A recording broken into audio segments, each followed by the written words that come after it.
Hi, my name's Wendy Southern. I'm in 11th grade at Mount Tabor High School, and today I'm going to be talking about National Special Education Day and the history of the Individuals with Disabilities Education Act. 49 years ago, on November 29, 1975, the first federal law addressing the education of children with disabilities became a reality. Special Education Day is celebrated each year on December 2nd to commemorate the signing of the Individuals with Disabilities Education Act into law in 1975. IDEA provides access to disabled children to have a free, appropriate public education, also known as FAPE. The Act, Public Law 94-142, was originally known as the Education for All Handicapped Children Act, or EAHCA. The Education for All Handicapped Children Act was signed by President Gerald Ford on November 29, 1975. Before 1975, there was not a legal requirement for disabled children to attend school. In 1970, approximately 1 in 5 children with disabilities were educated in public schools in the United States. Many states actually had laws that prevented school attendance for students who were deaf or blind, as well as students who had emotional or intellectual disabilities.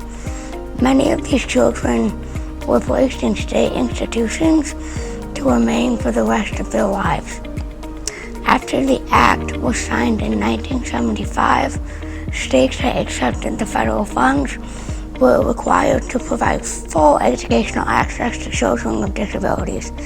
And in 1990, the name of the law was changed to the Individuals with Disabilities Education Act, or IDEA. Over the years, there have been different points added to address issues and to ensure that the standards of education for disabled children are equitable when compared with the educational standards for all children. However, the essential focus remains the same, and it is the foundation for special education in the U.S. Today we celebrate the passing of this law in 1975 and ask that we refocus and strengthen our commitment to providing appropriate educational opportunities for all children with disabilities. To close out, I would like to leave you with some thoughts and my own experiences. First, please do not skip out on the law. It's all there for a reason. Secondly, don't push us into this unrealistic mold of being non-disabled, but also keep the expectations as high as possible. Next, get to know the student beyond the IEP, such as their hobbies or interests. We're more than a piece of paper, no matter how helpful that piece of paper is. Next, collaborate with the parents and the IEP team when determining what works and doesn't, because they can provide helpful input.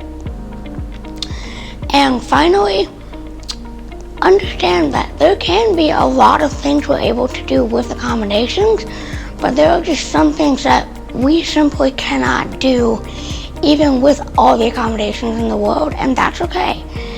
And this also depends on the student and the severity of their disability.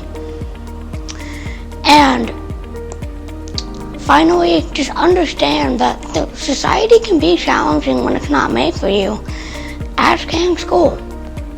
And it can be exhausting.